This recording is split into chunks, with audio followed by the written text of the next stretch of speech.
कोकणातील प्रत्येक अपडेट जाणून घेण्यासाठी आजच माझे कोकणच्या सोशल मीडिया प्लॅटफॉर्मला लाईक, फॉलो आणि सबस्क्राईब करा. रायगड जिल्ह्याच्या राजकारणात सध्या नव्या चर्चांना जोर चढला असून सोशल मीडियावर काही स्टेटसमुळे राजकीय वर्तुळात तर्कवितर्कांना वेग आलाय. रायगड जिल्ह्याच्या पालकमंत्री पदासाठी नामदार भरत गोगावले यांच्या नावाची चर्चा सुरू असतानाच आता राजकीय वारशाच्या चर्चाही रंगू लागल्यात. गोगावले समर्थक आणि कार्यकर्त्यांकडून सोशल मीडियावर भावी विधान परिषद सदस्य विकास गोगावले अशा आशयाचे स्टेटस मोठ्या प्रमाणावर व्हायरल केले जातात. त्यामुळे आगामी विधान परिषद निवडणुकीच्या पार्श्वभूमीवर रायगडच्या राजकारणात नवे समीकरण तयार होणार का याबाबत उत्सुकता निर्माण झाली आहे. समर्थकांकडून अभिनंदनपर पोस्ट, डिजिटल बॅनर आणि स्टेटस शेअर केले जात असून कार्यकर्त्यांमध्ये उत्साहाचे वातावरण पाहायला मिळत आहे. रायगडला नवे नेतृत्व मिळणार का अशी चर्चा आता सर्वसामान्यांमध्ये देखील रंगू लागली आहे. राजकीय जाणकारांच्या मते आगामी स्थानिक स्वराज्य संस्था निवडणुका आणि विधान परिषद निवडणुकीच्या पार्श्वभूमीवर या घडामोडींना विशेष महत्त्व प्राप्त झाले. मात्र अद्याप अधिकृत पातळीवर कोणतीही घोषणा करण्यात आलेली नसल्याने या चर्चांकडे राजकीय अंदाज म्हणूनच पाहिले जात आहे.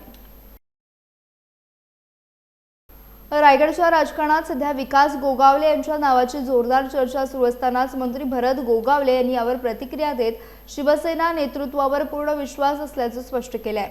दरम्यान शिवसेना सर्वात मोठा पक्ष असूनही पालकमंत्री पदासंदर्भात सोशल मीडियावर सुरू असलेल्या चर्चांबाबत बोलताना त्यांनी या विषयावर अंतिम निर्णय वरिष्ठ नेतेच घेतील असं स्पष्ट करत अधिक प्रतिक्रिया देण्याचं टाळलंय. याबद्दल आम्हाला त्यातली काही कल्पना नाही. ही बाब मुख्यमंत्री, उपमुख्यमंत्री हे ठरवतील आणि आम्ही त्याही वेळेला सांगितलेलं आहे की ज्यांनी आमच्यासाठी एवढं वेळ म्हणजे जवळजवळ 1.5 वर्ष होत आलेले आहेत, त्यामुळे योग्य निर्णय मुख्यमंत्री आणि उपमुख्यमंत्री दोन्ही घेतील असं आम्हाला वाटतं. जे काही आमचे नेते योग्य निर्णय घेतील असं आम्हाला वाटतं आहे. कारण आज जर पाहिलं आपण तर 1 नंबरला शिवसेना आहे कोकणामध्ये, 2 नंबरला भारतीय जनता पार्टी आहे आणि 3 नंबरला NCP आहे, अजितदादा पवार पार्टी. तर अशा प्रकारे हे बलाबल आहे.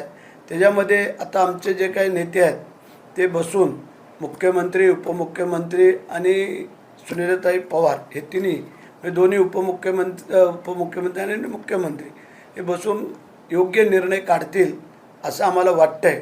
कारण मागच्या वेळेला ही जागा आम्ही राजू साबळेच्या माध्यमातून लढवली होती. कारण त्यावेळेला जी काही परिस्थिती वस्तूची होती त्यानुसार थोडं अपयश आलं, ना तर ती जागा त्यावेळेला आम्ही शिवसेनेने लढवली होती. हे आगे तेवढं